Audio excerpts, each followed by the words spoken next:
Bonjour Samy, Bonjour Thomas. bienvenue, enfin re-bienvenue dans le podcast Investir Simple. C'est pas la première fois que tu passes, Effectivement, troisième fois même peut-être. peut-être troisième fois, ouais. Mm. Et merci à toi aujourd'hui d'être là. On va parler de private equity aujourd'hui avec toi. C'est un sujet qui est relativement complexe pour certaines personnes, mais qui attire beaucoup, beaucoup d'investisseurs. Et l'idée avec toi, ça va être de dégrossir ça. On va vraiment rebalayer tout cet investissement et on va même rentrer dans le détail. Mhm. Donc, avant de commencer, est-ce que tu peux te présenter, Samy? Écoute, avec plaisir. Déjà, encore une fois, merci de l'invitation. Et peut-être rapidement sur moi. Donc moi, c'est Samy Wardini, je suis CEO et cofondateur de Ramify, Mhm. qui en deux mots est une alternative digitale à la banque privée. Et plus particulièrement sur ce côté private equity, nous, on pousse beaucoup cette classe d'actifs. On pense qu'elle a totalement sa place dans une allocation de portefeuille globale. Et pour le coup, on a une vraie expertise sur le sujet avec des indices maison, avec une grande variété de fonds. Donc c'est avec grand plaisir que je suis là pour dégrossir, comme tu dis, ce sujet. Très bien. Je te propose qu'on commence simple et que tu nous dises déjà, c'est quoi selon toi la définition, enfin comment tu peux expliquer simplement Mm. voilà, l'investissement en private equity. Alors, pour faire le plus simple possible, investir dans le private equity, c'est investir dans des entreprises qui ne sont pas cotées en bourse. Donc des entreprises non cotées ou privées, on peut appeler ça euh, euh, marché privé si tu veux. Et la différence, elle est vraiment là, c'est que le marché public, les investisseurs, en particulier les particuliers, y ont accès via la bourse. Donc, avant, c'était plutôt des brokers, mais aujourd'hui, on a des applis, en veux-tu, en voilà, tout le monde te permet d'investir en bourse. Les marchés donc, dits privés ou non cotés, c'est une autre dynamique. Aujourd'hui, c'est difficile, sauf si on est business angel ou sauf si on connaît un peu l'environnement des startups ou des entreprises. On est en capacité d'investir en direct. Mais aujourd'hui, c'est surtout via des fonds, donc des fonds de private equity, qu'on arrive à avoir accès à ce marché-là qui, historiquement, a mieux performé que le marché public. Donc c'est très simple. C'est à la fois simple et compliqué, mais la définition générale, c'est celle-là, investir dans des entreprises non cotées en bourse. Et comment t'expliques, enfin, quelle est selon toi la raison pour laquelle ça a mieux performé que le marché boursier? On dit souvent que, que la bourse, c'est l'actif, enfin, les actions c'est l'actif qui a le Mm. mieux performé, Mm. loin devant l'immobilier. Mm. Si bien sûr on enlève l'effet de levier. Et pourquoi finalement on en parle peu du private equity et Mm. pourquoi on sort cette data un petit peu récemment en disant en fait c'est pas les actions le mieux, c'est le private equity, et pour quelles raisons Mm. ça performe mieux, enfin si tu as une explication, hein, L'explication, elle est très simple et c'est une explication, c'est l'équation universelle de l'investissement. Plus tu prends de risques, plus le potentiel de rendement est élevé. De manière générale, une entreprise cotée est plus mature, plus grosse. Alors, il y a des contre-exemples, SpaceX, Stripe, ce genre de boîte, mais ça reste des exceptions. Mais dans la grande majorité, être coté en bourse, c'est que l'entreprise est arrivée à un niveau de maturité, de solidité, qui lui permet d'être proposée à un public plus large. Donc, le risque de faillite est plus faible, Mhm. donc le rendement potentiel est plus faible. Et deuxième élément, parce qu'on accumule les risques, c'est la liquidité. La liquidité, ça se paye en rendement. Si j'accepte de bloquer mon argent plus longtemps, en principe, en tant qu'investisseur, je suis en mesure de demander une prime d'illiquidité, donc un rendement supérieur, par rapport à un investissement en bourse où du jour au lendemain, Tu revends je ton peux action, sortir de ma position. Donc, c'est ces deux éléments-là qui font que naturellement, le rendement est plus élevé. Et par rapport à ta deuxième question, pourquoi est-ce qu'on n'en parle qu'aujourd'hui? C'est pas vraiment qu'on en parle qu'aujourd'hui, c'est plutôt que jusqu'à il y a quelques années, c'était une discussion d'institutionnels. C'était les fonds, mais c'était des fonds qui investissaient pour le compte de fondations, de grosses entreprises, des fois de fonds de pension, de fonds souverains, qui avaient accès à ces opportunités-là. Et au fur et à mesure qu'on avance, c'est exactement la même chose qu'avec la bourse.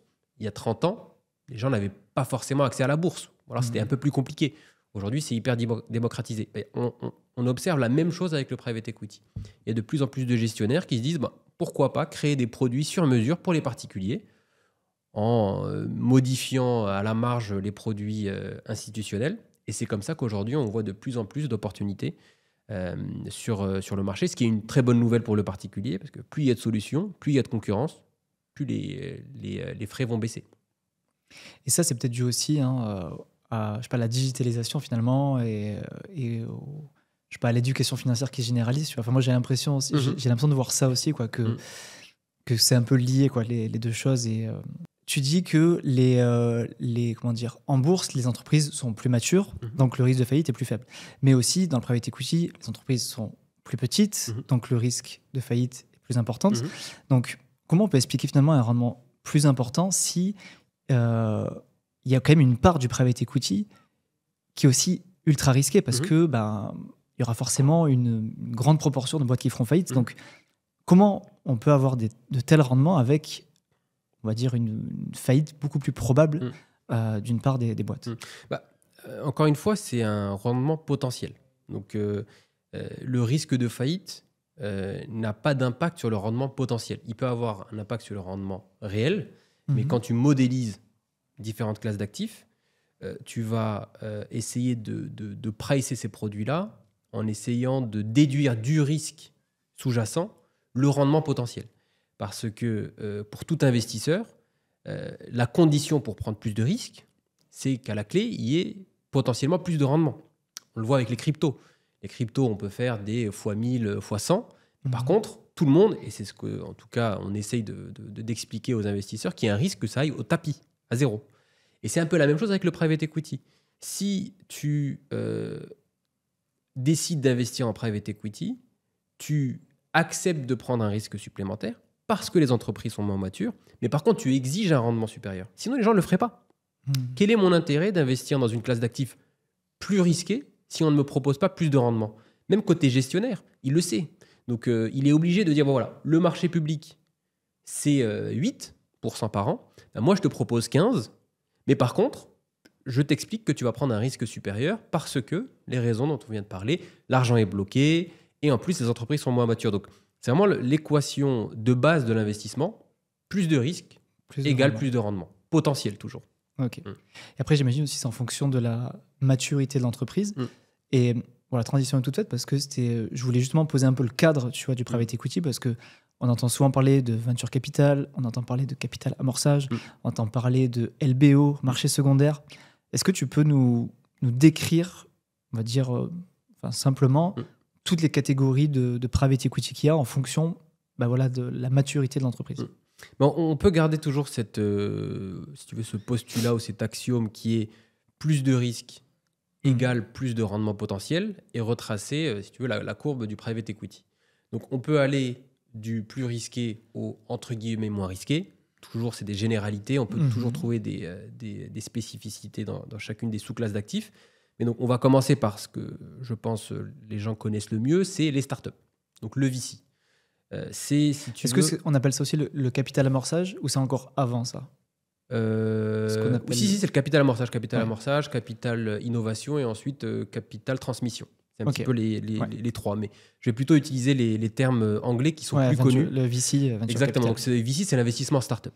Et donc, par définition, une startup, surtout si on fait du très early stage, il n'y a rien. Donc, le risque est total. Il y a un risque que les associés s'entendent pas. Il y a un risque que le marché, en fait, qu'il n'y en ait pas, que le produit qu'on compte créer, qu'en fait, il ne plaise pas aux clients, qu'on ne trouve pas de clients. Donc, ou que les gens n'en veulent pas. Tous les risques sont là.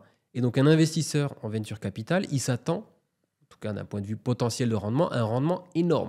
C'est-à-dire qu'un fonds de VC, il s'attend dans les 10 ans à faire x100 sur sa mise. En tout cas, c'est la thèse qu'il essaie de développer. Ce qui est normal. Et puis, tu investis un peu sur du storytelling, non Exactement. Dans ça, En fait, tu l'as dit toi-même, le storytelling, ça veut dire quoi? Ça veut dire que tout est facteur de risque. On te raconte une histoire, c'est ça. tu y crois pas. Mais il n'y a aucun élément tangible qui te permette d'objectiver. T'as pas de données comptables, de vente, t'as pas de chiffre d'affaires. C'est ça. Rien, alors des fois, tu peux en avoir au début parce que startup, c'est assez large.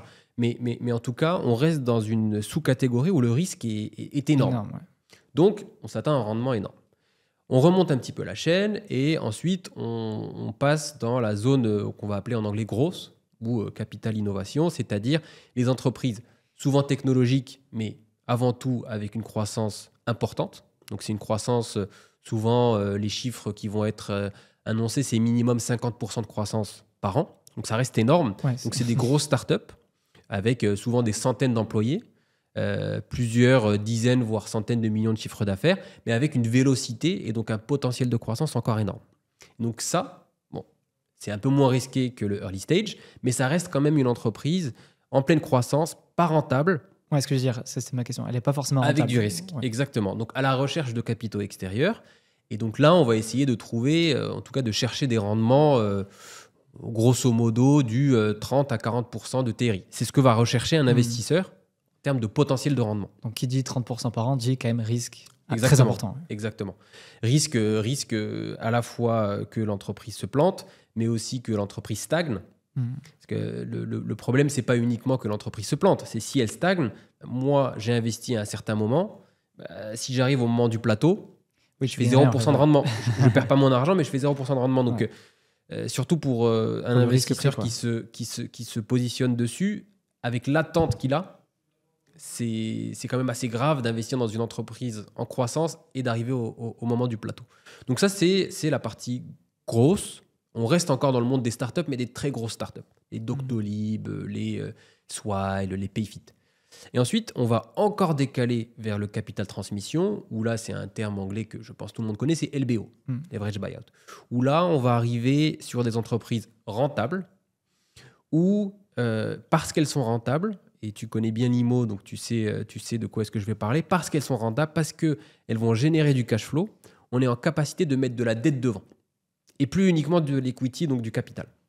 Et donc, on va aller chercher des fonds qui vont arriver avec une poche de capital qui va leur permettre d'aller chercher, un peu comme dans l'IMO, chercher de la dette bancaire ou de la dette privée pour l'injecter dans l'entreprise, lui permettre de se développer, faire une plus-value et revendre ses parts.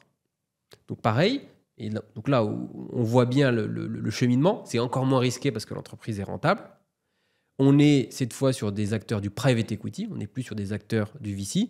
Et là, on va aller chercher des TRI de l'ordre de 15-20%, grosso modo. Et enfin, et tu en as parlé, il y a une autre sous-catégorie qui n'est pas vraiment une sous-catégorie, mais c'est plus un marché parallèle, c'est le marché secondaire. C'est comme pour la bourse ou l'immobilier, c'est que ce n'est pas du neuf, ce n'est pas du marché primaire.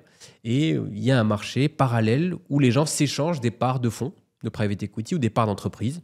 Par exemple, je ne sais pas moi, un fonds qui détient les parts de Doctolib, ça fait 10 ans qu'il les détient, il a déjà fait une belle plus-value, il trouve un acquéreur, un fonds plus gros, qui voit du potentiel dans Doctolib et qui rachète ces parts-là et se dit, bon ben voilà, moi, je vais repartir sur un cycle où je vais essayer d'aider Doctolib à se développer pour faire une plus-value. Et au vu de ma description, on voit bien que c'est encore moins risqué que les autres, en tout cas en moyenne, parce que l'entreprise, en principe, a déjà prouvé, parce que on arrive un peu après la guerre, tu vois, c'est-à-dire que tout a été un petit peu déjà fait. Ça reste risqué, surtout si on investit dans une start-up, mais on va considérer que c'est un marché un peu parallèle et le but, ça va être d'être entre 10 et 15% de TRI. Encore une fois, les TRI, c'est très directionnel. On peut trouver des fonds de secondaire avec 25% de TRI parce qu'ils ont une thèse très spécifique, mais ça donne un petit peu une idée des rendements attendus et des positionnements. Ok. Si je récapitule, on a le VC très risqué, on va dire. On va viser des multiples, des x2, des x3, mais très, très, très risqué. Ensuite, on a le capital, moi je fais ça le capital développement, mais tu as dit un autre mot. Capital innovation. Après, il y a plein de noms. Ouais, mais bon, c'est grosse. Grosse. Donc là, c'est des startups, des grosses startups. On va plutôt viser du 30-40% de rendement. On a le LBO qui est les boîtes matures, rentables. Et le marché secondaire où on s'échange les parts entre investisseurs. Je m'attarde un petit peu sur le LBO parce que j'ai l'impression quand même que c'est le mode de private equity, moi en tout cas, que j'ai tendance à le plus voir, alors peut-être à tort, tu me confirmeras après, mais qu'est-ce qui pousse les boîtes ce qu'on appelle les boîtes des LBO à ne pas se coter en bourse, parce que finalement j'ai l'impression qu'on est un peu sur des boîtes qui pourraient être cotées en bourse. Alors tu me dis si je me trompe, parce que tu vois, moi c'est un truc que je ne maîtrise pas non plus forcément bien. Qu'est-ce qui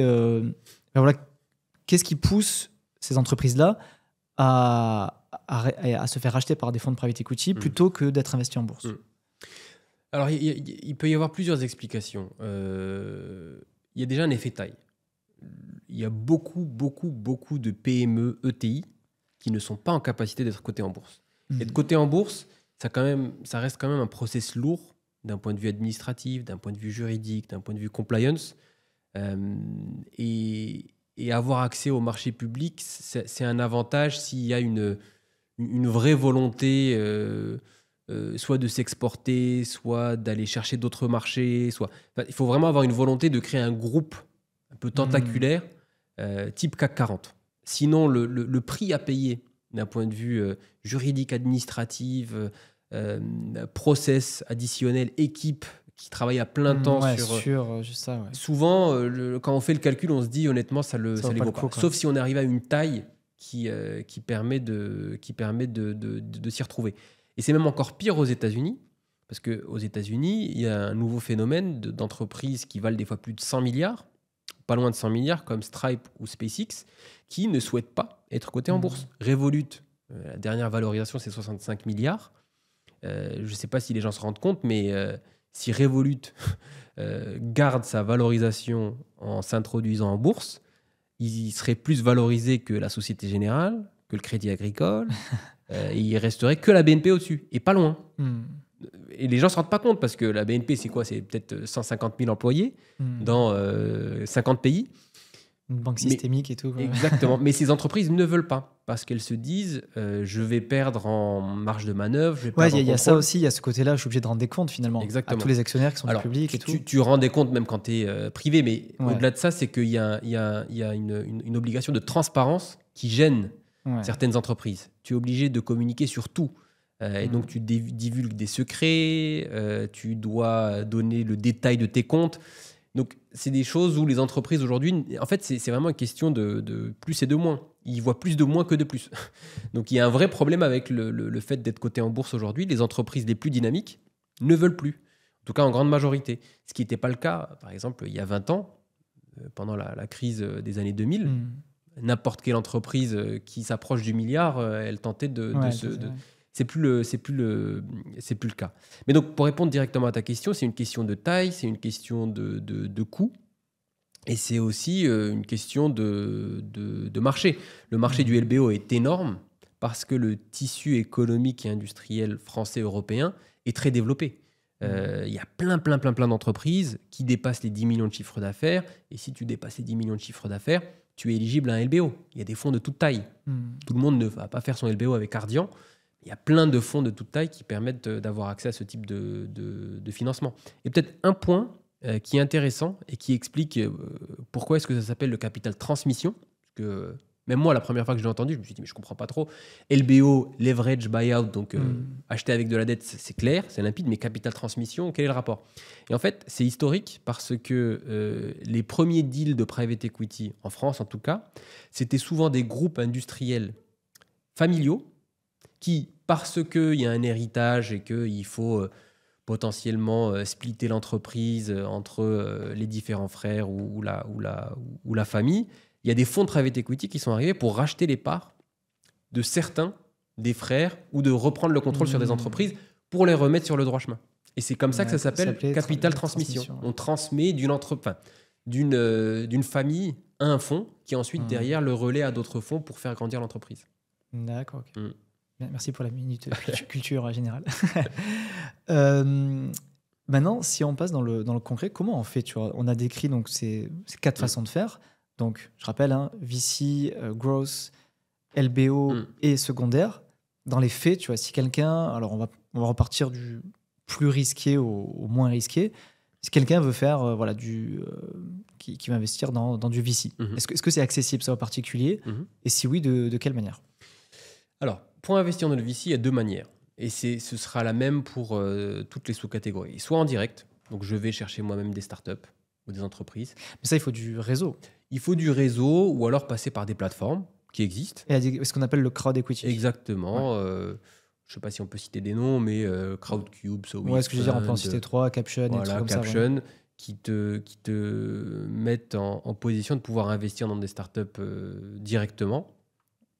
C'est une stratégie comme une autre, c'est une stratégie risquée, parce que le risque est énorme, mais en tout cas, c'est possible et c'est disponible. Ensuite, on peut aussi avoir accès à des fonds, mais pour le coup, c'est la sous-catégorie la moins représentée, parce qu'il y a très peu de fonds de VC accessibles pour les particuliers. Ouais, moi, j'en ai jamais vu, je crois. Il y en a quelques-uns, mais après, le ticket, c'est souvent 100 000, voire 200 000, et il y en a très peu. Il y en a très peu. Il y a certains fonds de fonds, et ça, d'ailleurs, j'y reviendrai, mais je pense que c'est le meilleur moyen pour le particulier de s'exposer à la classe d'actifs private equity. Mais il y en a quelques-uns, mais c'est pas très peu accessible. Voilà, ouais. c'est très peu On va accessible. dire que la démocratisation du VC se fait plutôt via les plateformes de crowd equity C'est ça. aujourd'hui. C'est Ok. ça. Et après, par contre, il faut faire attention, c'est que malheureusement, les meilleurs deals Oui, ils sont restent pas aux mains des publics, ouais. VC. Et ouais, ce que Voilà. j'allais dire. Voilà. C'est souvent ça. Ouais. Les meilleurs entrepreneurs qui ont des bonnes relations avec les VC, ils n'ont pas besoin de passer par les plateformes de crowd equity. Même s'il y a des bons deals qui passent par les plateformes de crowd equity, des fois, c'est des entreprises qui, d'un point de vue stratégique, veulent développer leur communauté. Ça existe, mais ce n'est pas la majorité. Ok. Mm. Si on passe à l'étape 2, si on veut faire du growth, toujours pareil, est-ce que les plateformes de crowd equity proposent aussi l'équivalent du growth ou il n'y a que du fonds ou est-ce que c'est plus accessible via des fonds de faire du growth par exemple Alors, growth, ça reste quand même dans le domaine du VC, donc ça reste difficile d'accès. Il y a quelques fonds quand même. Là, comme ça, j'en ai 2 ou 3 en tête. C'est déjà plus simple que vraiment le VC early stage, d'y avoir accès via des fonds.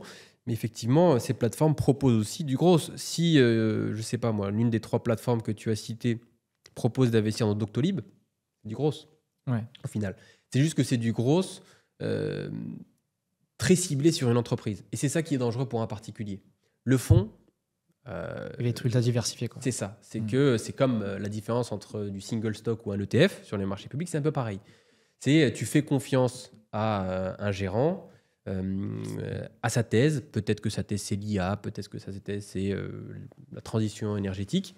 Et ça te permet un petit peu d'investir dans plusieurs entreprises et de diversifier naturellement. Ok. Donc ça, c'est pour la partie grosse. Donc quelques fonds, mais quand même moins accessibles que le LBO, qui est en fait le gros du marché. Je n'ai pas le chiffre en tête, mais je pense, sans trop mouiller, que le LBO, ça doit être 95% du marché du private equity. Ouais. Et moi, j'ai aussi souvent vu dans les fonds, dont on va peut-être détailler après, il y a des fois aussi, ils ont eux une stratégie à l'intérieur où ils vont faire 80% LBO, 20% growth aussi. Tu me le confirmes ça aussi que ça arrive quand même. Exactement. Ça peut être une façon aussi de se diversifier sans s'emmerder à faire soi-même son allocation. Quoi. Exactement. Tu as des fonds multistratégies. Il y en a de plus en plus. Tu as même des fonds avec toutes les stratégies. Un petit peu de VC, un petit peu de growth, un petit peu d'LBO, même un petit peu de secondaire et un petit peu de dette privée. On n'en a pas parlé. Ouais. La dette privée, c'est une classe d'actifs qui est très proche du private equity pour la raison que j'ai citée tout à l'heure, c'est que quand tu finances une entreprise via un LBO, tu as une partie dette et une partie capital. Et ben, cette partie dette, c'est des fonds de dette privée qui la proposent et tu peux investir dans ce type d'actifs-là avec un rendement attendu, là pour le coup, de l'ordre de 6, 7, 8%. Mais c'est de la dette, donc c'est moins risqué que le capital qui rémunère mieux. Ok. Et du coup, donc, on passe à la troisième façon de faire. Donc, le LBO, donc là, c'est principalement des fonds. Ça, on va dire, les plateformes de crowd equity, généralement, ce n'est pas trop leur spécialité. Non. Là, on passe plutôt sur des fonds. Et de quelle manière on investit ? Est-ce qu'on peut le faire... Donc, on peut le faire en direct, ça, tu l'as dit, c'est la majeure partie. Alors, avant, parce que j'ai plein de questions qui arrivent en tête, mais je te les pose un peu les deux en même temps. Donc, déjà, quel type de fonds ? Est-ce que c'est que des FCPR ? Enfin, tu nous décrives un petit peu quel type de fonds c'est. Et ensuite, est-ce qu'on est obligé de les faire en direct ou est-ce que c'est possible de les faire via des enveloppes type PEA, PME, PEA, assurance vie ?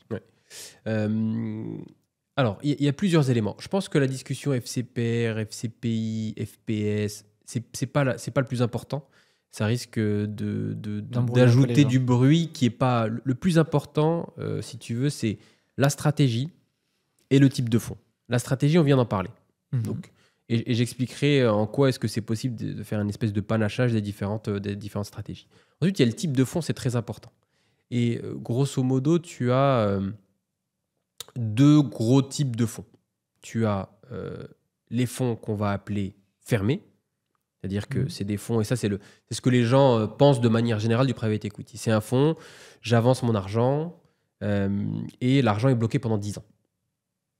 Ça c'est le fonds classique, l'argent est bloqué pendant 10 ans. Au bout de 10 ans, je fais une plus-value, je retrouve mon capital et après j'en fais ce que je veux. avec la nuance qui est que tu as souvent des appels de fonds. Donc, si tu veux investir 100 000 euros, on ne te demandera pas 100 000 euros dès le premier jour. On te demandera sûrement 10 000 euros la première année, 10 000 euros la deuxième année, ensuite 20 000, 30 000, etc. Il y a des calendriers. Ça demande d'avoir de la trésor, ça, finalement. Quand même. Exactement. C'est pas simple à gérer. C'est pas simple à gérer. Et aussi, on pourra en reparler tout à l'heure, mais si on veut maximiser le rendement, il faut, de manière active, faire en sorte que ce cash travaille à tout moment. Mais ouais. C'est-à-dire que si tu as Mais 100 là, 000 du euros coup, et qu'on t'appelle 10 000, il faut que les 90 000 euros ils soient placés sur des fonds ou des stratégies qui te génèrent du rendement. Sinon, tu as de Et ouais, l'argent mais qui bon, dort. si on te l'appelle dans un an, tu peux pas te permettre de prendre du risque non plus. Donc, tu vas être obligé d'aller sur du monétaire. C'est ou- ça, donc c'est ça. Mais c'est là où tu m'as devancé. Mais en fait, si tu prends et tu verras, il y aura un lien avec le deuxième type de fonds. Mais si tu prends une grande famille qui a son propre family office et qui, par exemple, je prends un exemple, qui a 50 millions d'euros à placer. Bon, si l'allocation d'actifs est plutôt bien faite, on va avoir à peu près 20-25% dans des actifs non cotés, donc dette privée et private equity. Et en fait, le rôle du family office, c'est exactement ça, c'est de faire en sorte que l'argent travaille toujours. En fait, ce que ces gens-là vont faire, c'est que même si l'argent n'est pas appelé tous les ans, en fait, ce qui va se passer, c'est que oui, tu as appelé un peu l'année 1, 2, 3 jusqu'à 5, mais en contrepartie, tu commences à recevoir des dividendes dès l'année 6. En fait, ce que l'équipe va faire, c'est qu'elle va recycler le cash. Dès l'année 6, quand tu vas retrouver de l'argent, ils vont le remettre dans un autre fonds. Et l'année 7, quand tu vas recevoir de l'argent, ils vont la mettre pour l'année 2 du deuxième fonds. Et ils font Un peu rouler comme comme ça l'argent. Un peu comme une stratégie ladder en obligation, quoi. Exactement, c'est exactement ans, ça. Et c'est ça qu'on appelle, alors c'est un terme, je pense, qui est un peu galvaudé et un peu fort de café, c'est rente perpétuelle. Mais c'est un petit peu ça ce que font les familles, c'est qu'une fois que tu as avancé de l'argent, tu as avancé 100 000, en théorie, si les choses sont bien faites, et parce qu'il y a toujours une risque perte en capital, Bien sûr. s'il y a un fonds qui se vautre, il n'y a plus d'argent. Mais le but, c'est que ces 100 000 continuent à grossir à l'infini parce que tu avances de l'argent sur 5 ans et dès l'année 6, tu retrouves une partie de ton argent que tu remets dans un fonds. Quand tu dis il verse des dividendes, c'est-à-dire il rembourse le capital plus intérêt, ou tu parles que des intérêts qui sont payés et que c'est ces intérêts qui sont réinvestis? C'est un mix des deux. En fait, ça s'appelle des distributions. On commence à te rendre ton capital. D'accord. À partir de l'année 6. Après, ça dépend des fonds, mais ils essayent de faire en sorte de te rendre ton capital avant, comme ça tu ne payes pas d'impôts au début. Mais en tout cas, cette logique de rente perpétuelle, elle est très connue des institutionnels ou des grandes familles parce que c'est ça qui permet de maximiser le TRI. L'argent travaille toujours. Et donc ça, c'est le premier type de fonds. Fonds fermés. Alors, désolé, je Ouais. t'arrête parce que c'est intéressant. Puis en plus, j'ai déjà le titre de l'épisode, je vais l'appeler le secret des family office. Mais comment, de quelle manière tu le fais ça? Enfin, on va après passer au fonds ouvert, hein, mais Ouais. est-ce que tu le fais en direct ou tu es obligé de passer par des supports Ouais, très bonne question. type assurance vie luxembourgeoise? Enfin, Ouais. comment ça se fait? Très bonne question. Bah, on peut tous les prendre. Commençons par l'assurance vie parce que c'est assez simple. Assurance vie PER, pour moi, c'est le même type d'enveloppe. Tu peux avoir accès à du private equity via ces enveloppes-là. Par contre, l'offre est très limitée. Pour une raison très simple, c'est que les assureurs vie français sont pas très chauds quand tu leur demandes de porter la liquidité d'actifs non liquides. Donc, ils s'en rappellent avec les CPI. C'est ça, exactement. C'est exactement ça. Et donc, ils tirent un peu la langue, ils vont en référencer 2-3 qui sont déjà très liquides. Donc, c'est pas le meilleur moyen de s'exposer à la classe d'actifs private equity selon moi, même si c'est toujours possible de le faire et on le propose. Parce que bon, si on n'a pas 100 000 euros, ça peut être difficile de s'exposer à la classe Un d'actifs. des avantages, alors je défends un peu leur paroisse, mais un des avantages, c'est justement ça, la liquidité. Exactement. Mais pour faire un premier pas, dans le private equity, c'est très bien d'avoir une petite part de son portefeuille en private equity via l'assurance vie. Mais tu reprenais l'exemple des familles, c'est pas ce qu'elles font. Elles ne le font pas via l'assurance vie, comme tu dis, comme tout, il y a des avantages et des inconvénients, mais après, c'est vrai que tu es limité, quoi. Clairement, quand tu veux le faire de manière sérieuse et avec du capital, un peu plus de capital, je pense que ça a ses limites quand même. Exactement. Et ensuite, il reste deux solutions, soit en direct, où là, c'est assez simple, tu choisis ton fonds, tu es appelé pendant 5 ans, des tranches du capital, tu reçois ton capital petit à petit et tu peux ou pas mettre en place cette logique de recyclage, si tu veux, du capital, ou alors tu le fais via une assurance vie luxembourgeoise. Où là, ce qui est top, c'est que quand tu reçois tes distributions, donc à partir de l'année 6, comme j'ai dit, tu n'es pas obligé de payer les impôts parce que ça reste dans l'enveloppe, comme l'assurance vie française. Et donc, tu as un petit peu plus de marge de manœuvre pour recycler à l'intérieur même de l'assurance vie luxembourgeoise. Tu as ton conseiller. Là, pour le coup, je te conseille de le faire tout seul, sauf si on se sent les épaules de le faire. Hein. Tout est possible. C'est juste question de temps et de focus. Voilà, j'investis dans ce fonds-là, je reçois les distributions, je les réinvestis dans un autre fonds à l'intérieur même de l'assurance vie luxembourgeoise. Donc pas de frottement du coup. Pas de frottement. Le mauvais côté, parce que tout a un prix, c'est qu'il y a les frais de l'assurance vie luxembourgeoise qui s'ajoutent aux frais du fonds de private equity. Mais ça paraît logique, on ne peut pas avoir que des... Que des avantages. Exactement. Alors, et juste si on le fait en direct, du coup, on a quand même un frottement fiscal quand on reçoit. Oui. C'est quoi? C'est flat tax sur C'est ça, flat tax. Alors, il y a quelques fonds qui te permettent d'éviter le barème de l'impôt sur le revenu et donc les 12,8%, un peu comme pour le PEA. Mais ça reste quand même rare parce que c'est assez contraignant pour les gérants. Donc oui, c'est flat tax. Grosso modo, c'est flat tax. Et est-ce que c'est envisageable de le faire sur PEA ou PEA-PME? C'est possible. Les fonds, c'est un peu plus compliqué. En tout cas, investir en direct dans une entreprise, comme son nom l'indique, PEA, PME. Les fonds, j'en ai pas vu beaucoup. Honnêtement, j'en ai pas vu beaucoup. Ok. Désolé, parenthèse fermée sur les fonds fermés parce que j'avais pas mal de questions. Non, mais c'est important. Mais je trouve que c'était important parce que c'est une stratégie super intéressante. Tu vois, je sais pas la stratégie. Alors, comment tu l'as nommée cette stratégie Alors, il y a plusieurs noms. Il y a un nom que j'aime pas, c'est rente perpétuelle, parce que c'est un peu de la. C'est de la pub, pub mensongère, quoi. Il n'y a rien de perpétuel. Il y a d'autres personnes qui l'appellent le re-up. Les Américains l'appellent le re-up. Et ça, c'est des choses qu'on fait pour nos clients. Parce que c'est de l'organisation avant tout. C'est trouver le fonds qui suit pour que les distributions marchent bien, mettre en place un calendrier clair et envoyer des alertes quand le capital doit être prêt, faire les analyses des fonds pour aider le client dans sa décision. C'est des choses qu'on met en place pour nos clients. Ok. Du coup, le fonds ouvert. Enfin, le deuxième type de fonds. Le fonds ouvert. Et ça, pour le coup, c'est un mouvement de fonds, sans le mauvais jeu de mots, parce que c'est un fonds qui est plus facile à gérer pour des particuliers. Un fonds ouvert, c'est très simple. C'est comme investir en bourse. Alors, on n'a pas la même liquidité en bourse. On peut entrer, sortir de notre position le même jour. Là, pour un fonds ouvert, c'est souvent, alors il y a des exceptions, mais c'est souvent des liquidités trimestrielles. Tous les 3 mois, je peux décider de sortir de ma position. Donc, c'est des fonds qu'on va appeler fonds, alors il y a plusieurs noms, fonds perpétuels, fonds ouverts, evergreen en anglais. Ouais. Et en fait, c'est assez différent du fonds fermé parce qu'on n'est pas appelé, le capital est engagé dès le premier jour. Le bon côté, c'est que le capital travaille dès la première minute, parce qu'il est engagé à 100%. Donc, on n'a pas à se dire, attends, est-ce que je mets mon argent sur du monétaire ou pas, ou est-ce que je recycle? Et en plus de ça, dans la grande majorité des cas, c'est des fonds extrêmement diversifiés, donc encore moins risqués que les fonds fermés. Ce n'est pas toujours le cas, mais en majorité, c'est le cas.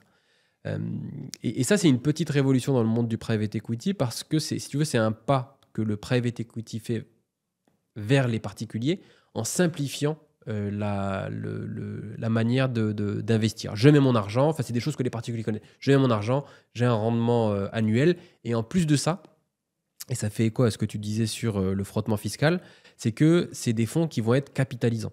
Que si je génère 8% de rendement cette année, ça veut dire que j'ai 8% de mon capital initial qui travaille l'année 2. Et ça continue, et ça continue, et ça continue. Donc, c'est des fonds qui sont très intéressants. Ça te permet d'être exposé à la classe d'actifs private equity ou private debt, donc dette privée, sans avoir cette complexité additionnelle du fonds fermé avec les appels de fonds. Ouais. Et du coup, là, tu ne peux pas gérer ton re-up, quoi. Ça le fait automatiquement. Ouais. Ça le fait automatiquement, c'est exactement ça. C'est comme si tu l'as outsourcé au gérant. C'est lui qui fait en sorte que le capital que tu apportes travaille à tout moment. Et du coup, là, il y a moins d'intérêt à le faire via une assurance vie, parce qu'un des intérêts de l'assurance vie, c'est le côté capitalisant, vase clos, on récupère les intérêts, puis on réinvestit sans frottement. Finalement, ça le fait tout seul. Alors, on reste exposé pour le coup. Alors, là, on reste exposé à la classe d'actifs private equity, alors que l'assurance vie, tu pourrais sécuriser du capital. Mais imaginons qu'on ait une stratégie de faire ça, de l'evergreen sur assurance vie, ou même un fonds fermé sur assurance vie, et qu'on veut réinvestir après sur un autre fonds de private equity, il y a...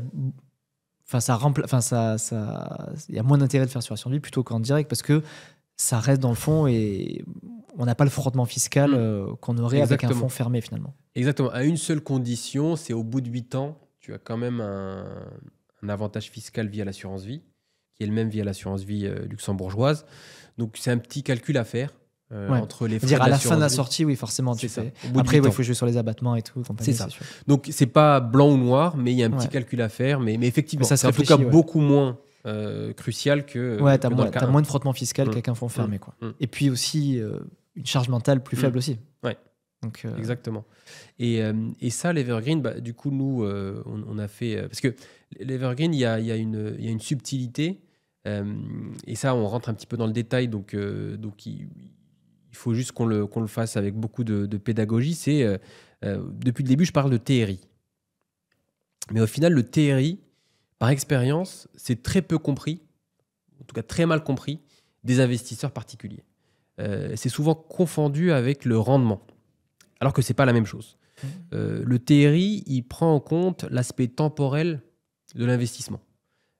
Combien de temps mon cash travaille, est-ce que tout mon capital est appelé, ce qui permet au fonds fermé, de par cette logique de l'argent n'est pas appelé à 100% le premier jour et j'ai des rentrées d'argent avant la fin du cycle, de présenter des TRI élevés, alors de 15-20%. Mais si on fait un calcul simple, imaginons, moi je sais pas, j'investis dans un fonds de private equity à 20% l'année. Si je fais 20% par an pendant 10 ans, je dois m'attendre à un multiple de 4 ou 5. C'est énorme, 20% par an. Le calcul, il est connu. Il me semble que c'est 12% par an pendant 7 ans, ou même moins, ça te permet de doubler. Donc imagine 20% sur 10 ans, avec l'effet capitalisant. Et en fait, souvent, un fonds qui va avoir un TRI potentiel de 15%, après impôt, après frais, tu vas te retrouver avec un x2 sur ton capital au bout de 10 ans. C'est un petit peu bizarre. Mais en fait, c'est juste que ce calcul prend en compte le temps de travail de ton capital. Et c'est un petit peu subtil. Alors que si on prend juste le multiple, l'équation est différente. Et pourquoi est-ce que je parle de tout ça et je rentre dans la technicité? C'est la grosse différence entre un fonds ouvert, evergreen, et un fonds fermé. Un fonds evergreen te permet de capitaliser. Donc, si tu fais 7% de rendement, là je parle bien de rendement, 7 à 8% l'année 1, et tu continues pendant 10 ans. Surtout qu'avec l'Evergreen, tu mets tout le capital une fois en plus. Exactement. Et tu capitalises tous les ans. Parce que tu ne payes pas d'impôts, il n'y a pas de sortie d'argent. Et donc les multiples sur 10 ans sont plus intéressants que pour les fonds fermés, alors que le TRI est plus faible. Et c'est pour ça que le particulier doit vraiment se poser la question de se dire, est-ce que j'ai les moyens, le temps, le focus, l'accompagnement pour bien faire le travail comme un family office et m'assurer que l'argent travaille tout le temps? Auquel cas là, même d'un point de vue multiple, ce sera supérieur au fonds evergreen. Mais si je suis déjà content avec, et moi, en tant qu'investisseur particulier aussi, je suis très content avec du 7, 8, 9, 10% par an sur une longue période, le fonds evergreen est une très bonne solution. Mais ça me rappelle un peu ce que tu dis, ça me rappelle un peu le débat entre faire un peu stock picking sur compte titre vs un ETF sur PEA. Quoi. Exactement. C'est un peu ça. Sur PEA, tu as le côté enveloppe fiscale et capitalisant et tu touches pas.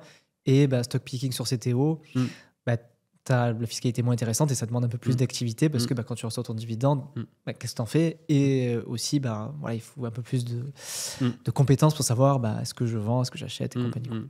Et du coup, on a fait l'analyse parce que, comme je te disais, on a un indice qu'on appelle le RPEI, donc Ramify Private Equity Index, qui est le seul index qui va suivre, un peu comme un ETF, qui va suivre la performance du private equity, mais uniquement du private equity à destination des particuliers. Donc ça n'existait pas. On avait juste un indice général sur le monde du private equity, avec les fonds instit qui lèvent des milliards. Et là, on l'a fait spécifiquement et on a fait l'analyse. Et en fait, sur tous les fonds disponibles, les fonds evergreen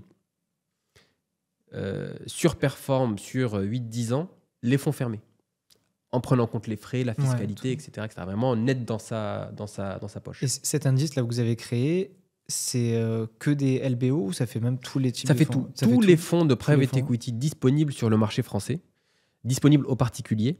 On agrège toute la donnée et tous les trimestres, on sort une publication. Vous voulez pas le répliquer via un ETF? C'est compliqué. Parce que ça veut dire qu'il faut acheter des parts de fonds dans tous les fonds et de le faire de manière. Vu que vous avez créé cet indice, moi, j'imagine que c'est très très compliqué. C'est un peu compliqué. Ouais. Surtout vu que c'est pas liquide. pas entrer et sortir quand tu veux. Oui, c'est vrai que Et c'est ça la force de l'ETF, c'est que tout est fait de ouais. manière systématique et quantitative. Tu achètes, tu vends pour garder le fil et les bonnes pondérations. C'est impossible à faire sur le marché non coté. Ok, Mm. bon, oublie mon idée alors. J'aimerais qu'on fasse un petit cas pratique, Ouais. Samy, après qu'on parle un petit peu aussi de ce que propose Charmify, mais avant j'avais deux petites questions Mm. pour terminer. C'est quoi, selon toi, une bonne allocation de private equity dans un patrimoine? Alors, j'imagine que ça dépend du profil de risque et des objectifs de chacun, mais qu'est-ce que tu vois, toi, ton expérience, je sais pas moi, une fourchette d'allocation dans un patrimoine Mm. sur laquelle on peut commencer à penser à faire du private equity? Private equity, donc on a parlé de démocratisation. Moi, je considère que private equity, c'est directionnellement, après, il y a les coups et les couleurs, mais c'est à peu près 20% de l'allocation du portefeuille financier, donc hors IMO, avec une sensibilité de 10 à 30%, une moyenne de 20%. Essayer de s'exposer à toutes les stratégies possibles et imaginables. Et ça peut se faire de différentes manières en fonction de la surface financière de chacun. Donc, on peut avoir des fonds avec un minimum de 10 000 euros qui sont déjà hyper diversifiés. Je peux citer des noms, le nom de Pécan, par exemple, qui propose un fonds à 10 000 euros hyper exposé à plusieurs types de stratégies et plusieurs types de géographies. Donc ça, c'est vraiment le meilleur moyen de commencer, avec pareil un TRI visé de l'ordre entre 10 et 15%. Donc ça reste de la très bonne qualité. Et donc, si on fait un petit calcul mathématique assez rapide, il faut au moins avoir 50-60 000 euros d'actifs financiers pour commencer à se projeter sur du private equity. Je pense que ce n'est pas la première étape. On commence par le PEA, par une assurance vie, par du liquide, par peut-être un petit peu d'IMO. Et ensuite, on se dit, bon, est-ce que c'est le moment, est-ce que c'est pas le moment? Je pense que c'est le bon moment pour se lancer. Et au fur et à mesure qu'on a une surface financière qui nous permet de s'exposer à plus de fonds, après, il y a des fonds thématiques, il y a des fonds spécialisés LBO, il y a des fonds qui vont miser uniquement sur la cybersécurité, il y a des fonds de fonds qui te permettent de te diversifier encore plus, c'est-à-dire au lieu d'investir dans un fonds qui, lui, va investir dans plusieurs entreprises, là, on investit dans des fonds, et des fonds avec des stratégies différentes. Il y a vraiment une variété énorme, on sent vraiment qu'il y a de plus en plus d'offres, et encore une fois, c'est une très bonne nouvelle pour le particulier, parce que là, un particulier qui concrètement vient voir un conseiller Ramify et lui pose la question, j'ai 100 000 euros à déployer, comment est-ce que je fais? Là, il y a de quoi faire. En vous expliquant les différentes stratégies, les frais, en quoi est-ce que ça peut être intéressant de diversifier, est-ce que vous avez des vues spécifiques? Par exemple, on a des clients qui nous disent, moi, j'ai un patrimoine conséquent et j'ai une thèse extrêmement forte sur la cybersécurité, pour reprendre cet exemple-là. Et nous, on peut lui donner accès à des fonds qui sont vraiment sur cette problématique-là. Donc, c'est vraiment un monde qui commence sa démocratisation, mais il y a quand même une grosse variété de fonds. Et on peut faire des choses très bien. Mais ouais, minimum 10 000 euros. Et ensuite, les fonds de meilleure qualité, ça commence à 100 000 euros. C'est un petit peu la barre symbolique pour avoir accès au must. Tu as dit quelque chose d'intéressant et qui va rejoindre ma dernière question avant qu'on fasse un petit cas pratique. Tu as parlé de fonds et j'ai envie qu'on lit ça avec la question sur les frais, parce que j'ai une question sur les frais aussi. Qu'est-ce que tu penses des fonds de private equity? J'ai l'impression que tu as une opinion plutôt bonne et moi j'ai une opinion, moi je m'y connais moins que toi, mais plutôt mauvaise parce que j'ai tendance à penser qu'un fonds de fonds, ça rajoute une couche de frais. Qu'est-ce que tu penses de ça? Alors oui, ça rajoute une couche de frais, mais un fonds de fonds, là pour le coup c'est vraiment vrai, te donne accès à des fonds auxquels tu n'aurais jamais accès en tant que particulier. Parce que alors les fonds dans lesquels investissent les fonds ne sont pas des fonds disponibles directement. Et c'est tout l'intérêt. Sinon, ça n'a aucun intérêt. Ouais. C'est une couche de frais en plus et on va directement vers le producteur. Oui, le private equity se démocratise et se dirige vers les particuliers, mais 95% de la collecte en private equity, ça reste des institutionnels. Les gros fonds n'ont pas besoin des particuliers. Tu vois, des fonds comme le plus gros fonds européen EQT, les fonds de dette privée de Goldman. Ça, c'est les fonds, pour parler du fonds qu'on a lancé, du X-Fund, qu'on a à disposition dans le fonds. C'est des fonds, c'est juste impossible d'y avoir accès en tant que particulier. C'est des investisseurs qui mettent 5-10 millions chacun. minimum pour entrer dans le fonds. Donc, le rôle du fonds de fonds, c'est de créer une stratégie. Et donc, il faut que l'investisseur particulier croit en cette stratégie-là. Et en plus de ça, lui donne accès à des fonds inaccessible, de très bonne qualité, inaccessibles. C'est vraiment ça l'intérêt. Et ce qui est bien aussi, le deuxième effet intéressant du fonds de fonds, c'est que là, la diversification, elle est extrême. Ah bah oui. C'est-à-dire que, même si je n'ai pas le droit de dire ça en tant que CIF, mais le risque de perte en capital est pour moi plus faible qu'une entreprise cotée. Parce que là, c'est plusieurs fonds sur des stratégies différentes. C'est comme si tu prenais un ETF d'ETF, quoi. Exactement. et vu que le rendement potentiel de ces fonds-là est bien plus élevé qu'un investissement coté, au final, tu te retrouves quand même avec des TRI visés de 15% après frais. Ce qui reste intéressant. Il faut juste bien choisir son fonds. Et c'est pour ça que c'est intéressant d'être accompagné, surtout qu'avec la plupart des CIF, alors il y a encore des CIF qui vont, en tout cas des CGP qui vont demander des frais d'entrée, mais il y en a beaucoup qui ne demandent pas de frais d'entrée, donc il n'y a aucun intérêt à ne pas passer par un conseiller. Il n'y a aucune surfacturation. Ok. Sur les frais, justement, c'est une critique qui est souvent faite sur le private equity, c'est que, contrairement à beaucoup d'autres placements où les frais ont tendance à être bien compétitifs, quand on regarde un peu les frais du private equity, ils restent assez élevés. Voilà, je voulais savoir un peu ce que tu en penses. Est-ce qu'il y a des façons de faire où on peut réduire les frais, ou en gros c'est la norme, mais en fait il faut s'attendre à payer des frais, et surtout à combien ils s'élèvent en moyenne quand on va sur un fonds classique? Moi, mon analyse des frais, elle est très simple. Pour moi, les frais, ça doit découler d'une équation économique. Dans le sens où s'il y a des gens à payer pour pouvoir avoir accès à ce produit-là, il faut les payer. Sinon, on n'y a pas accès. C'était le cas, pour faire le parallèle avec les ETF, parce que c'est le bon parallèle à faire, c'était le cas avant. Avant, il n'y avait pas d'ETF. Donc, soit on se prenait un dimanche après-midi à choisir les bons stocks et se faire une exposition marché. Oui, certaines personnes le faisaient, qui avaient les moyens et le temps. Soit on fait du stock picking avec les risques que ça induit. Et il faut suivre les news, il faut être un peu sachant, il faut se former, il faut toujours avoir un œil sur son portefeuille. Aujourd'hui, on a plus de problème parce qu'on a les ETF. Tu prends un ETF MSCI, un ETF S&P, peut-être un ETF Eurostoxx si tu as des vues sur le marché européen. Grosso modo, tu captes le bêta du marché. Donc voilà, c'est ça.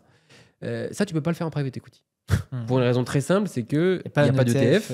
Et en plus, c'est pour ça que tu dois créer l'ETF. Peut-être plus tard. Mais en tout cas, tu as besoin de vrais humains pour aller chercher les entreprises, investir dedans et s'impliquer opérationnellement pour les faire grossir. Et donc ça... le travail derrière, il est beaucoup plus lourd que sur le marché. C'est exactement ça. Et si on fait le parallèle avec les ETF, avant les ETF, il y a 20-30 ans, il y avait des fonds actifs parce que tu avais des gens qui créaient des comités d'investissement pour faire des décisions et choisir les bonnes entreprises, certes cotées, mais choisir les bonnes entreprises. Donc c'est le même parallèle. Peut-être que dans 30 ans, on aura des ETF, comme tu dis, private equity, mais... il n'en existe pas, je crois qu'il y a des ETF, mais c'est pas des vrais ETF. C'est pas des vrais ETF, c'est ça. Par exemple, c'est comme les ETF crypto, avant qu'il y ait l'ETF Bitcoin. C'était quoi les ETF crypto? C'était les entreprises. En fait, ce qu'ils faisaient, c'est qu'ils essayaient de créer un ETF synthétique qui suit le cours des cryptos. Et ce qu'ils ont fait, c'est qu'ils ont mis du Coinbase, ils ont mis du FTX, ils ont mis du crypto.com, etc. Alors, il y avait ça, il y avait aussi même les ETF sur les futurs Bitcoin. Donc, ça, c'est encore autre chose, c'est des dérivés et tout. C'est des dérivés, donc c'est un petit peu différent. Mais c'est ça, les ETF private equity, c'est qu'ils vont mettre, par exemple, le Eura0 et compagnie, ils vont mettre les boîtes qui font du private equity. Et donc, c'est pas vraiment, c'est pas pareil. C'est comme un sujet que tu connais très bien, l'IMO.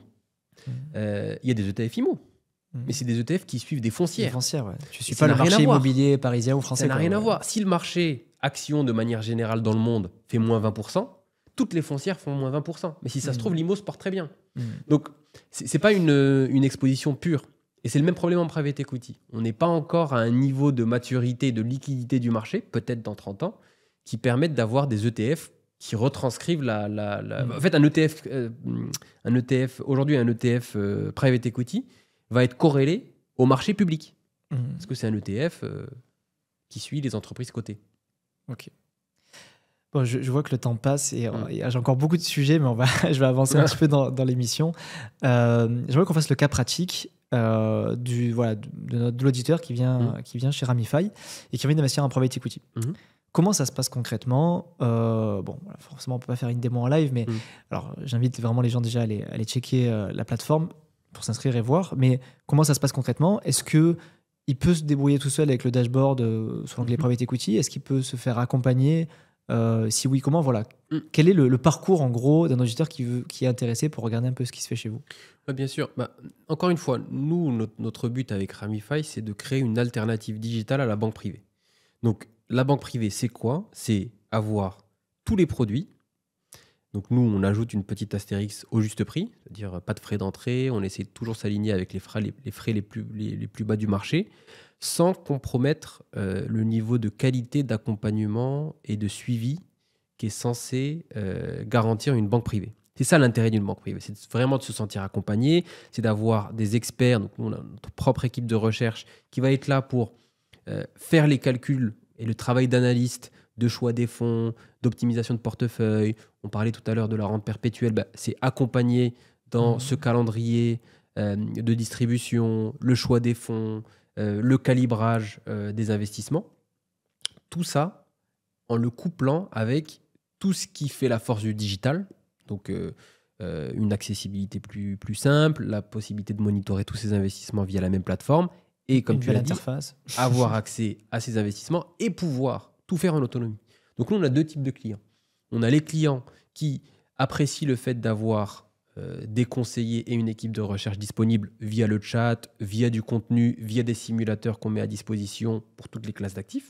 Donc, c'est des gens qui ont déjà un certain niveau et qui sont à l'aise à l'idée de regarder toutes les fiches de fonds. On met des avis qui viennent de notre équipe de recherche pour chaque fonds, en disant ce qu'on en pense, pour qui est-ce que ça peut être intéressant, les risques, etc. Et on a une deuxième typologie de clients qui voient beaucoup d'intérêt dans le fait d'avoir un conseiller privé ou un banquier privé qui les suit, et donc ont accès à son agenda et peuvent discuter avec lui quand ils veulent. Et là, la discussion, c'est, j'ai 100 000 euros, qu'est-ce que j'en fais? C'est un peu la discussion qu'on vient d'avoir. Donc là, il y a une première étape pédagogique. Donc là, c'est vraiment une mission de conseil au sens du CIF. Exactement. Et l'intérêt, c'est que tout est disponible sur la plateforme. Ouais. Vous proposez tous les produits, donc ça, c'est l'intérêt aussi. Exactement. Et on a un double suivi. Donc, on a un suivi opérationnel, parce qu'il ne faut pas oublier, et tu dois le savoir de par ton métier, qu'il y a un aspect opérationnel de suivi du client qui est important pendant la période fiscale, pendant la période des bonus, quand il y a des mouvements de marché, il faut être là pour le client, donc ça on l'assure. Et aussi un aspect vraiment conseil financier avec ton banquier privé dédié qui est disponible à tout moment. En tout cas, tu as accès à son agenda pour toute question d'ordre fiscal, juridique, comme le ferait un family office ou une banque privée. C'est vraiment ça qu'on essaye de pousser. Mais donc voilà, il y a ces deux approches-là.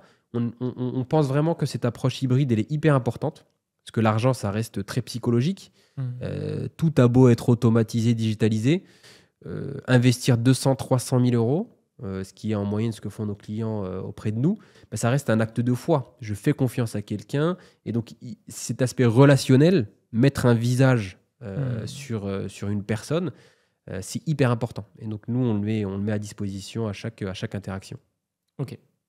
Et du coup, le client qui veut aller en private equity chez vous, est-ce qu'il est obligé de passer par la case conseiller? Il peut vraiment choisir entre soit je le fais seul, en autonomie sur la plateforme, soit je prends en gros une mission de CIF et il m'accompagne pour choisir soit que du private equity, parce que j'imagine que vous pouvez soit les accompagner que pour la partie private equity ou aussi sur le global. C'est ça? Nous, la plupart, c'est sur le global. Ça va être des gens qui ont une enveloppe à déployer. Et là, le but, c'est de trouver le bon mix en fonction de ce qu'ils ont déjà, en incorporant du private equity ou pas, de l'immobilier ou pas, une assurance vie luxembourgeoise ou pas. Donc ça, c'est notre but premier. Mais effectivement, on a le choix, soit de le faire via le conseiller, soit en toute autonomie. On a toute une batterie de tests, si on le fait en autonomie, pour nous assurer de l'adéquation entre le profil de l'investisseur et le produit. C'est important, ça reste un produit risqué. Ou sinon, en passant par un conseiller privé qui, lui, va faire ce travail, mais va le faire à l'oral en créant une relation avec le client. Ok. Si je reviens rapidement sur le private equity, vous avez aussi créé un fonds qui s'appelle le X-Fund. Est-ce que tu peux nous en dire un peu plus?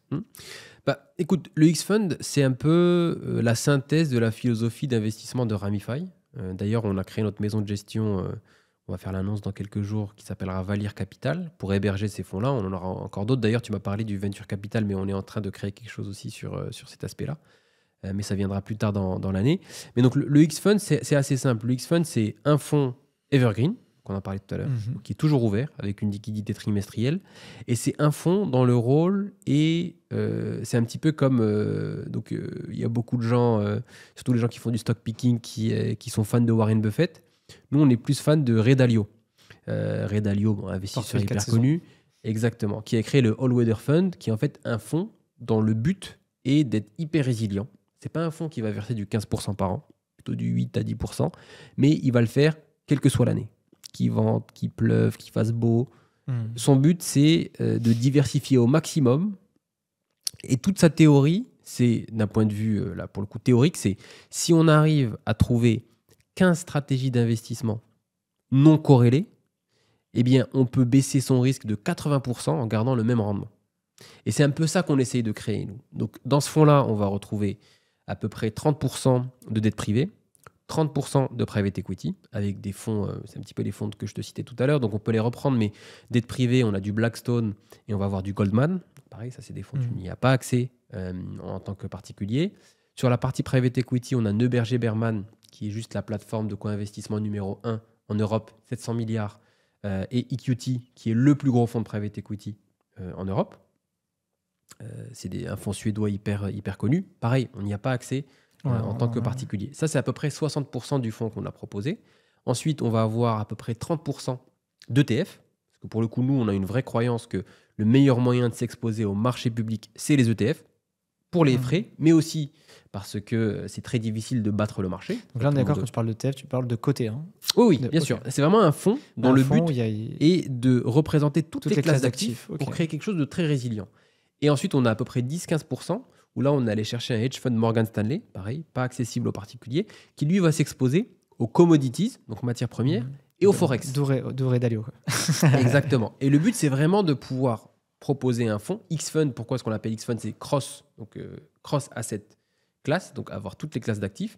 Et nous, ce qu'on propose, c'est un fonds evergreen, donc on peut entrer-sortir au bout de 3 mois, tous les 3 mois, et d'essayer de délivrer tous les ans 7 à 10% pour aussi jouer sur cet effet capitalisant, quelle que soit la conjoncture de marché. Parce que le jour où la dette privée marche bien, le private equity marche moins bien. Le jour où les matières premières explosent, eh bien, peut-être que le marché action, ça se passe moins bien. Et de créer quelque chose d'assez complet qu'on manage. C'est notre équipe de gestion et notre équipe de recherche qui le manage pour que ce soit vraiment un fonds, si tu veux, patrimonial, qu'on peut garder pendant 10, 15, 20 ans. Et qui a vraiment l'objectif d'être résilient, multiclasse d'actifs. C'est ça. Super intéressant. De toute façon, ceux qui veulent tester, il y a le lien dans la description. Je crois même que vous faites des petits frais offerts, je crois, pour notre partenariat. Exactement. On a, pour motiver les gens à essayer, en tout cas à envisager le private equity, on a une offre de 6 mois de frais de gestion, donc les 6 premiers mois de frais de gestion qui sont offerts, quel que soit le produit. Donc voilà, n'hésitez pas à en discuter avec un conseiller privé, ne serait-ce que pour vous renseigner. Ça peut toujours être intéressant. Bon, trop bien. Je mets le lien dans la description pour ceux qui veulent essayer. Et on arrive proche de la fin. Je vérifie juste que j'ai abordé tous les sujets que je voulais. Et après, on va passer à ma nouvelle rubrique où je vais te poser des questions rapides pour des réponses rapides. On a eu à peu près tout, ouais. J'ai une bonne mémoire. Du coup, alors j'ai pas encore nommé la rubrique, donc je sais pas comment je vais l'appeler, mais l'objectif, c'est je te pose des questions, je te pose 6 questions rapides et tu dois faire une réponse très rapide. Alors, si tu veux développer en 10 secondes, tu peux, mais l'idée, c'est vraiment rapide. C'est quoi la plus grosse erreur en investissement que tu as faite? C'est de pas investir dès mon premier euro quand j'étais étudiant. Et que tu t'es fait ranger par l'inflation. Quel est ton contenu préféré en finance? Livre, podcast, chaîne YouTube, film? Alors, il y a une chaîne YouTube qui s'appelle Modern MBA. Je sais pas si tu la connais. Non. Super contenu. Ils sortent pas français beaucoup de vidéos. Non, c'est américain. Et en fait, c'est des vidéos de 30 minutes où ils prennent un sujet, souvent d'économie, et ils vont vraiment dans le détail et c'est vraiment qualitatif. Moi, j'adore. Modern MBA. Très bien. Je vais découvrir aussi alors. Si tu repars de zéro et que tu as 1 000 € sur ton compte en banque, par quoi tu commences?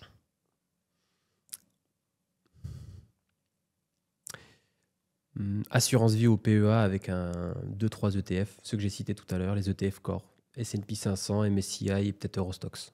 Ok. Private equity ou bourse? Là, Private du coup, equity. on revient à l'heure actuelle. Private equity. Ok. Après, je suis biaisé parce que je connais bien Eh oui. ouais. Non, mais c'est ça qui est intéressant, c'est que c'est ton point de vue. Investir dans un fonds ou monter sa boîte? Pour mon cas ou Pour de toi, manière pour générale? toi. Monter sa boîte. Si tu devais garder qu'un seul actif à vie, lequel ce serait? Un ETF S&P 500. Désolé pour l'Europe, mais... Trop bien. Écoute, merci beaucoup Samy. Je rappelle, donc cet épisode a été réalisé donc en partenariat avec Samy et Ramify. Si vous voulez tester du coup Ramify, toute leur offre et principalement le private equity qu'on a détaillé dans cet épisode, le lien est en description. Donc vous avez donc 6 mois offerts. Hein. Je mettrai le lien avec le code promo, je pense, dans la description. Est-ce que tu as quelque chose à rajouter, Samy, avant qu'on clôture cet épisode? Soit sur le private equity, soit sur ce que tu as envie. Non, rien de spécial. Juste peut-être encore merci pour l'invitation. Je trouve que c'est top les contenus que tu essaies de développer. Et je trouve aussi qu'il y a une évolution entre notre première discussion et celle d'aujourd'hui. J'espère que ton audience appréciera. On essaie de rentrer un petit peu plus dans le détail. Ouais, bah mon audience grandit avec moi aussi. Hein. J'ai ça. de moins en moins de débutants. Enfin, j'ai des débutants qui arrivent, mais j'ai aussi beaucoup de gens avancés maintenant. Donc, c'est pour ça que j'essaie de faire des contenus aussi un peu plus détaillés. Non, c'est top. Vraiment, c'est top. Très bien. Content que ça t'ait plu. Et puis écoute, à très bientôt. À très bientôt. Encore merci.